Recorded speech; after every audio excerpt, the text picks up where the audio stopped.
Welcome to Why Hybrid.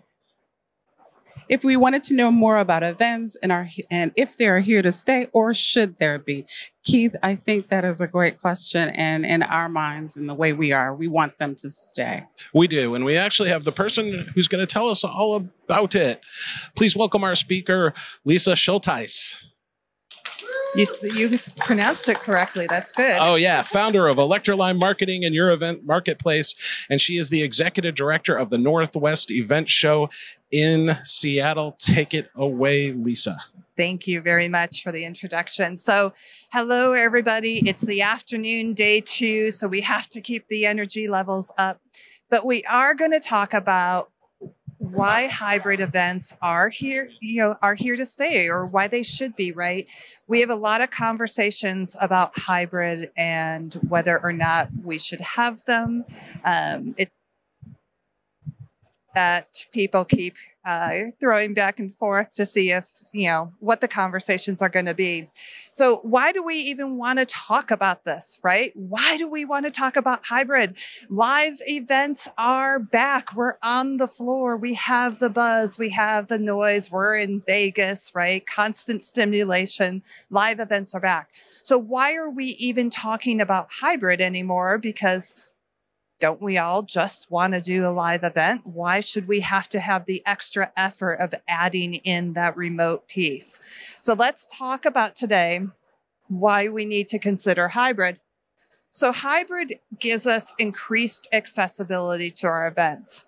We have lots of people that they may not be able to come to a live event. They may not want to come to a live event. Maybe they don't want to travel. Maybe it's a bad time of year. So it gives us accessibility to a much larger audience. It also gives us higher attendance and more flexibility. Now, why would it give us higher attendance? Because we have that greater reach. We have people that are on the floor with us, and we also have people that are online with us. And so we're able to have that greater reach and have that higher attendance. It also gives us a lot more flexibility because we're giving that flexibility to our attendees. Not necessarily flexibility on our part, but giving it to our attendees. And that's really, really important. And then also inclusivity. We have a lot of conversations about inclusivity with our teams and what that looks like. So we have people that beyond the geographical wanting to travel, not wanting to travel, they might have other reasons that they don't want to be at a live event. Geographically, with the pandemic, we're still seeing differences state by state. I live in Arizona. You won't see a single person talking about the pandemic or wearing a mask. I might be in another state and see 30% of my attendees still wearing a mask. So from a pandemic standpoint, some people are ready to come back, some people aren't. We also have people that maybe they're on the spectrum. Maybe they have, sound issues. We were talking about Vegas, right? It's nonstop inputs. We have people who are introverts. Nobody ever believes me. I'm an introvert. I can fake it. I get back to my hotel room at the night and I'm like, oh my God, I'm done. Like, don't talk to me. Don't look at me. I don't want to talk to anybody, right? It takes a lot of energy to be at a live event. And then we have other people that just for whatever reason, they're not comfortable being on the floor. So inclusivity is a huge reason that we still want to have hybrid events. And then we have data. Where are my data geeks? Total data geek, right? Yes, data geeks. Hybrid gives us data that live events can't. We can track a lot of things online that we can't track on the floor. So we can get more data, speaker data, content data, event data with hybrid than we can with a live event. And then it is that greater reach. We can get our message out to a global audience. So depending on who our target market is, we might want to get beyond our geographical domain and be able to get further out. And it does give us that greater reach more people can attend our event just in one way or another. So this is my favorite little dude. He's not mine. He's just my favorite picture. But hybrid events do provide access to that global audience. And what's crazy is we always had it. We just never thought about it. And then the pandemic happened and we all went, oh, we can talk to people anywhere. So why would we give that up? So it really does provide us global access to our audience. So some things to consider with our hybrid. Whether a hybrid is right for your event is going to depend on your target audience and their industry.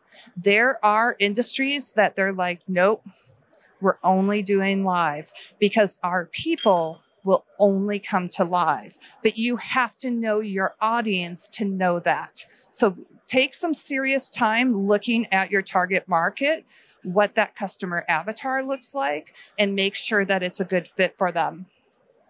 You want to look at budget considerations, right? Hybrid, it's going to cost you more. Why? You're doing 2 events at the same time. So that's going to affect your direct budget. But at the same time, you need to look at your attendees' budget and see what that budget looks like for them, because if they're coming remotely, they could potentially be saving a lot of money and be able to attend your event where they wouldn't be able to finance it to come live. So you want to look at your budget on both your side as well as your attendees. And then your event goals, right? Why are you having the event in the first place? I've had people literally tell me, well, it seems like a good idea. Well, there's a lot of things that seem like a good idea, right? We're in Vegas. There's a lot of things that seem like a good idea, and maybe not later when you aren't drinking.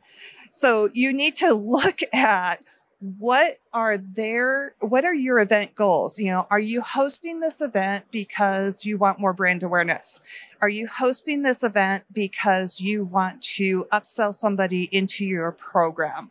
Why are you hosting the event? And does a hybrid event make sense? If you have a product or a service to sell that people are only going to convert if you're talking to them directly, person to person, face to face, hybrid doesn't make sense. But if you have a product or a service that you can sell to anybody, regardless of whether they're 2 feet in front of you or 2,000 miles away, then hybrid could be a really good option. And then expectations. Oh my gosh. Expectations of attendees have changed so much in the last 3 years. And it doesn't matter where you're talking remote or in person. The person coming on the floor has different expectations than they did 3 years ago. And the people online definitively have different expectations, because everybody has video fatigue. Everybody's tired of the meetings that were run really, really poorly. So we have all these new expectations, and we have to build those into our hybrid events so that we're doing hybrid well.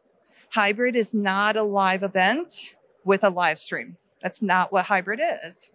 Hybrid is a live event and a remote event happening at the same time. And guess what? Your 2 audiences need to be able to interact together.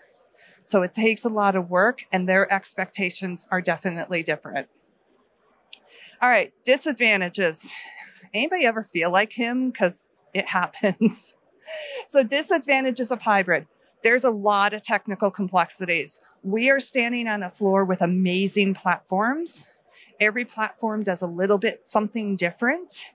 But when you're doing hybrid, there's so many different things that you have to take into consideration. So for example, what if I want to be able to do Q&A with my remote attendees and put them up on the screen so they can actually be seen when they're asking a question? That can be really hard depending on your platform, right? What if I want to do networking with remote and live attendees in the same room at the same time where they can talk to each other?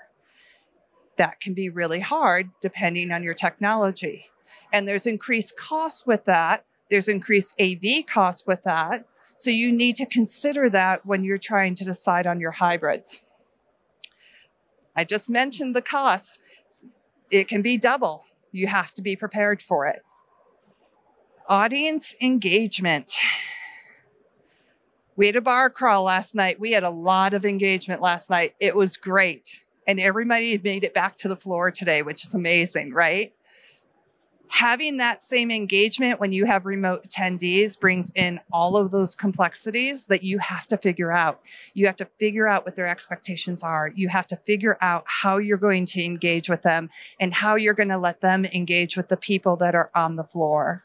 So we're providing this great value to them of increased engagement, global reach for them as well. But how are you going to allow them to engage? You have to figure out that piece. And then communication. Communication with events is a challenge anyway. How often do we email people? What are we telling them? How do we make sure that they know what's happening at the event? When you're bringing in hybrid, that communication at a minimum doubles. You have to talk differently to your live people than you have to talk to your remote people. You have to give twice as much information. You have to be able to let everybody know what's going on. We don't get it perfect, but we have to at least strive for it, right? So communication can be a huge challenge. And then just, whoops, I went one fast. Logistics, right? There's a lot going on in terms of logistics with a live event. And now we're going to complicate that and do the logistics in the remote event. So logistics can be a huge challenge as well. There we go. All right. So this is where the fun data points come, and we will make them fun. I hate boring data. And what I will tell you is you can always take the data, you can believe the data, you can act on the data, or you can totally ignore it, right? It's your choice. We have the data. So here's some, I only did 4 case studies because we have a short time. These are all 2022 events, and we're going to go through and see what we saw for our events. So our first one was a medical industry, small event, 188 total attendees, right? No big deal. How many do you think were remote? 111. 66% were virtual attendees. That is a tiny event, huge impact, right? Do you want to give up 66% of your attendees? Next one. This was a environmental, oh, see, I didn't do my timings right. You guys get to see the answer first, right? I failed. This is what happens when you do slides late at night in the hotel. Industry Environmental Association, total attendees, 442. Virtual, 215. 48.6% virtual. We'll see if I did the rest of my slides right. Yay. This one, it was really interesting. This is a coaching, he's a coach, and he has events to upsell people into his coaching program, right? So they come, they have this amazing 2-day event, great speakers, great content. They're upselling them into a coaching program. 1,922 total attendees. 1,300 of them were remote. By the way, they had great food at this event. They really missed out by being remote. But we had 1,300 who were remote. 67.7%. So we have to look at those numbers as well. One more. This is an association. You know which association this is. 13,658 attendees in a hybrid. 6,799 were remote. That one was fun. 6,800 remote attendees. You're praying that the platform doesn't fail, right? 6,800 potential login issues. 6,800 potential, I don't know how to find the session. Like everything you can think of, right? It's amazing. 49% virtual. This is my lowest percentage, right? So are you willing to give up a minimum of 50% of your attendees. I'm not. Now, granted, again, it depends on your industry. It depends on your geography. It depends on a lot of things. But we've got 4 different industries here, 4 dramatically different sized events. And we're still seeing a 40 to, 68% or somewhere along there difference in terms of how many remote attendees we had. That is a huge difference. So we really have to consider, does it make sense for us to give that up? So what if you're like, you know what? No, Lisa, I don't care what the numbers are. I'm not doing hybrid. It's hard. It takes extra money. It takes extra technology. Not doing it. That's okay. Don't. But there's always a but. Consider doing a separate virtual event. So maybe do your live event and a couple weeks later do a virtual and have some of the content pre-recorded. Maybe have some special content that's live just for the virtual people. Figure out a way to make them feel special. Your costs may not be any different, right? You're still doing 2 events. I would rather do them all at the same time so I can sleep after them. But you're still doing 2 events. So your cost might be the same. You're still going to have some of the technology challenges, but this gets you your 49 to 68% that you could be losing. So just a real quick example, we had a past client, they were trying to get out a global sustainability message. And they were running a lot on their virtual, right? And they would do 2 different time zones. We would do where we were producing at 2 a.m. because it was, I don't know, midday in Australia. We would do another one when we were producing at night to hit another time zone, right? Every month was a different time zone. And they were actually having people dial in from around the world, regardless of the time zone of where they live, because they wanted to hear the messaging. Because the content was so good, they didn't want to miss out. So you really need to consider who that target market is, who that audience is, what your geography is, and do you want to consider doing a separate virtual event? So when done correctly, hybrid events transform how people interact with your company and brand. You're getting brand awareness. You're getting relationships. You're getting those human-to-human connections even online. It's going to transform how they're interacting with you. Hybrid events build relationships between you and your connections. It's why we love live events.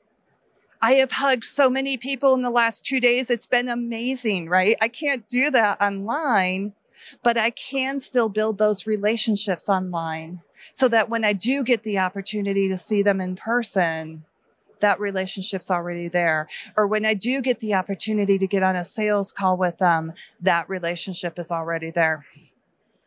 And then hybrid events provide access to a broader audience to build and scale your business. If you figure out how to do your hybrid event and you can replicate and scale that, you can replicate and build and scale your business. So we have clients that we do monthly events for. It's the same event every month, different audience, but we have it dialed down that we don't even have to think about it anymore, right? This is the platform. This is what the build looks like. This is what the tech looks like. We can continue to replicate that. We can continue to do that every month. And they're using it to scale their business and also to scale their messaging. So it really gives them an opportunity to continue to grow and to continue to scale. So I love chatting about events. If you have an event that is coming up, if you have an event that you're even considering, that's my LinkedIn profile. Connect with me on LinkedIn. It's a really easy way. I will sit down on the phone with you and just have a chat about what it is. What are the challenges, right? What are the things that you're looking for when it comes to hybrid? And have that conversation. I'm more than happy to do that with you. So I hope you will consider continuing to have this hybrid conversation, even though a lot of people are like, no, because we want to continue that conversation. We want to continue to actually have those events so that we can get that message out to everybody. So thank you very much. We can do questions, any Q&A that might be coming up. But, you know, again, connect with me. I'd love to have a conversation about hybrid. Thank you. Do we have any questions? Any challenges with hybrid? Yes, ma'am.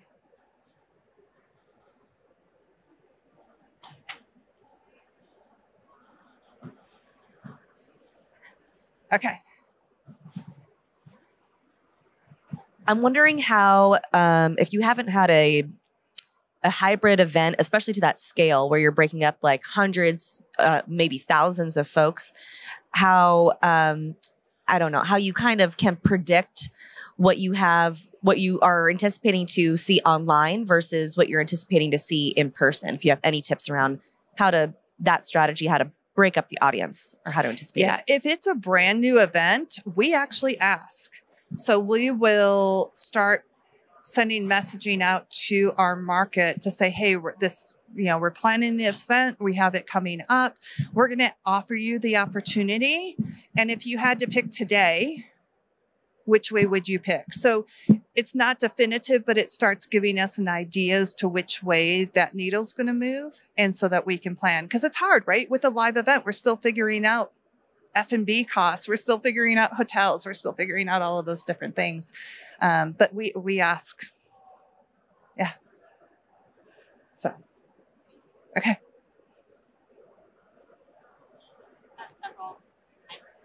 Events. Oh, okay. Start again. Hello. Okay. I've done several hybrid events, and it's always such a sticker shock to my clients when they get that invoice and having to explain why it is really 3 events that you're holding in one. So I'm always just curious with other event organizers or event professionals, how you handle that conversation of budget. Yeah, we spend a lot of time on the front end talking about what they want for the event, right? No different than when we were doing live only. We spend a lot of time talking about what do you want at the event?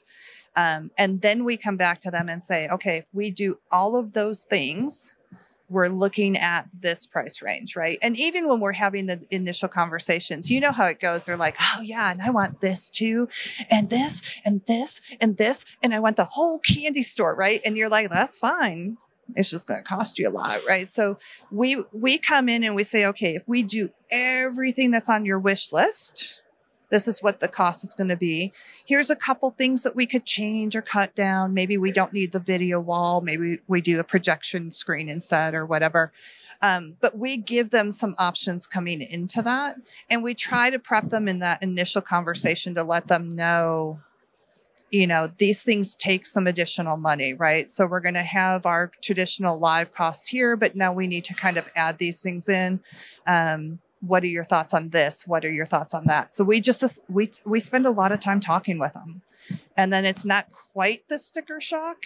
It's always the sticker shock, right? Like, it doesn't matter. It's always the sticker shock, but they're a little bit more prepared for it. And then we can adjust it where we need to. You have a few over on there. There we go. Kevin, what types of live sessions and activities do not translate to hybrid? That could be a really short list or a really long list. So networking, if you do it poorly, does not translate. So, but that happens in the live event too, right? So anything with networking, we're very intentional with networking. We will either do a virtual only group of networking, or we will mix it. But either way, we always put a facilitator in the room. Because just think about it, even if you're using Zoom and all of a sudden you put people in 10 breakout rooms in Zoom and you're like, hey, just go talk about this. They all get in the room and they either don't talk or they talk about their cats, right? So you have to have that facilitation if you're doing any kind of networking. Obviously, we still try to do a lot of things with food with hybrid events. I love food, like food and shoes and chocolate. Like those are my three things, right? We will, depending on the size of the audience of the virtual, if we're doing some kind of special, dinner, whatever it is that we're doing for live people, we might send them Uber Eats gift cards. We might send them, we've delivered food before. We've delivered all kinds of different things. My Chicago friends will know Farmer's Fridge. They have vending machines in O'Hare and all these other airports. They're a great company. We delivered Farmer's Fridge to all the virtual people one day. We gave them gift cards, said, go figure out what you want to eat, so I don't have to figure out what you want to eat. And we delivered all the Farmer's Fridge to them. So it's really almost any event can translate, but you have to work twice as hard at it to be able to get it to work in hybrid. Hope that helps. We spend a lot of time trying to figure out how we're going to do that. And we do a lot of things with gifting and swag too. We'll send presents to our virtual people. We'll send them self-care. We'll send them all kinds of different things just to try to get something to them that they feel special. We might do a party online for the virtual people when the live people are having their party. Name That Tune, by the way, huge hit. That ages me. For anybody who's young and they're like, what's Name That Tune? Go like on YouTube, figure it out. But we've done Name That Tune. We have all kinds of fun things and people really get into it. So that was a learning lesson for us. Can you guys still hear me? Okay, good, because I can't hear myself anymore. That was a learning lesson for us. We did a DJ once and everybody came into the room and they were just like sitting there looking at the DJ like, now what? And the DJ got smart and he switched into that Name That Tune. And oh my gosh, like the party lasted for hours. It was amazing. So it's just really trying to figure out what you want to do and how you're going to do it to translate it in. I had one client call me and she's like, we take our employees to a private island once a year to do annual planning and we can't go because it's COVID. So can you figure out in this case how to do a virtual event for us that's the same? Private chef, all this stuff. And I'm like, no, I can't compete with a private island. I'll go. Like you can keep your employees at home. I'll go to the private island, right? But, and again, challenges, right? Just bringing in and trying to figure out how you're going to make that remote group feel really, really special. Okay. All right. Alicia, I love you too. I don't see anything else on the Q&A. My battery went out on my thing. So if we have any other questions, just let me know. Anything else? All right. Well, thank you, everybody. If you have any questions about anything, let me know. But thanks for coming to the session. And it was good to see you all. Thank you.